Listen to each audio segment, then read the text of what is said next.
독일의 역사학파 경제학자 프리드리히 리스트는 보호무역주의자의 시조로 각인된 인물입니다. 하지만 그가 제조업 육성을 위한 절제된 보호주의를 설파한 점은 의외로 잘 알려져 있지 않습니다. 트럼프 보호주의의 광풍으로 세계가 몸살을 앓고 있는 지금 19세기에 그를 소환하는 이유입니다. 제조업의 중요성을 역설한 그의 탁견은 재조명할 만한 가치가 충분합니다.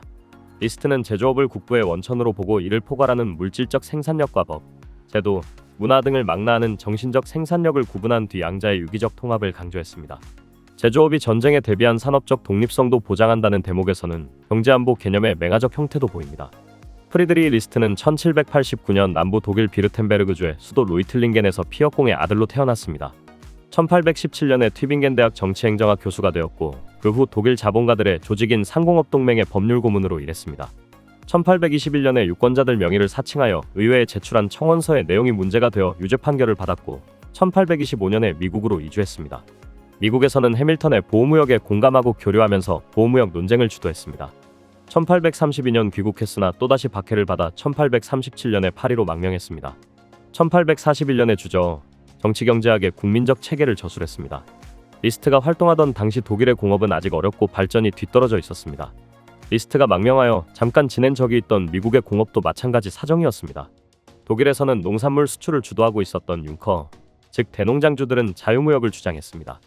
영국에 농산물을 수출하고 공산품을 수입하면 된다는 것입니다. 그러나 독일 신흥자본가들은 국내 거래에서는 지방국가들 간의 관세 폐지 등 자유거래를 추구했지만 대외적으로는 보호무역을 요구했습니다. 리스트는 이러한 독일 토착자본가의 요구를 이론으로 뒷받침하려고 한 것입니다.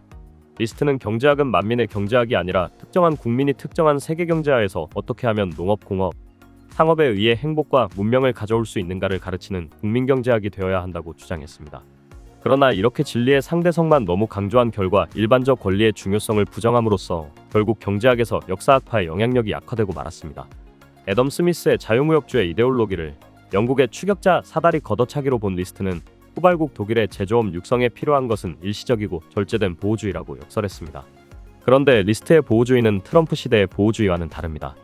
미국 우선주의도 선발국의 후발국에 대한 사다리 걷어차기이기는 마찬가지이나 그 이데올로기는 자유무역주의가 아니라 장기에 걸친 무절제한 보호주의로 전도된 것입니다. 오늘날 미국 등 일부 선진국들은 노화된 산업을 위해서도 갖가지 보호무역 정책을 사용하고 있는데 이것은 보호무역 이론을 악용한 것입니다. 그리고 리스트를 포함한 독일 역사학파는 국가 개입의 필요성을 강조했는데 이것은 그 후 일부 역사학파 학자들이 나치즘을 뒷받침한 데서 보듯이 극단적 국가주의를 초래할 위험이 있습니다. 자유무역으로 피해를 보는 사람들을 위해 가상의 섬 아이솔랜드는 관세를 부과하기로 결정합니다.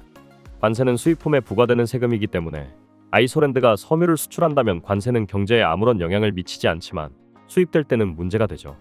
자유무역 하에서 국내 섬유 가격은 국제 가격과 같아질 것입니다. 왜냐하면 국내 생산업자들이 국제 섬유 가격에 관세가 붙은 금액에 맞추어 국내 공급 가격을 유지하면 더 이익이 되기 때문이죠. 관세로 인해 국내 가격이 상승하므로 국내 생산자들은 이득을 보고 국내 수요자들은 손실을 봅니다. 그리고 정부는 관세 수입을 올립니다. 결론적으로 각각의 이득과 손실을 상기한 아이솔랜드 전체로는 경제적 순손실이 생깁니다. 관세가 경제적 순손실을 초래한다는 것은 그다지 놀라운 일이 아닙니다. 관세도 세금의 일종이기 때문입니다.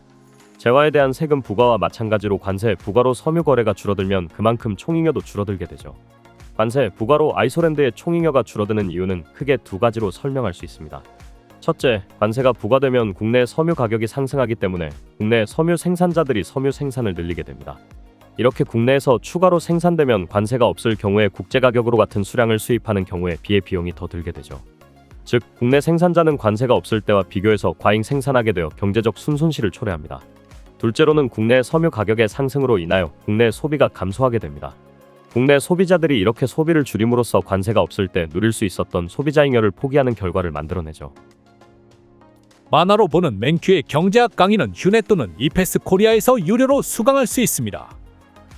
경제학의 베스트셀러 만화로 보는 맨큐의 경제학 시리즈 2판 출간. 지금 온오프라인 서점에서 만나보세요.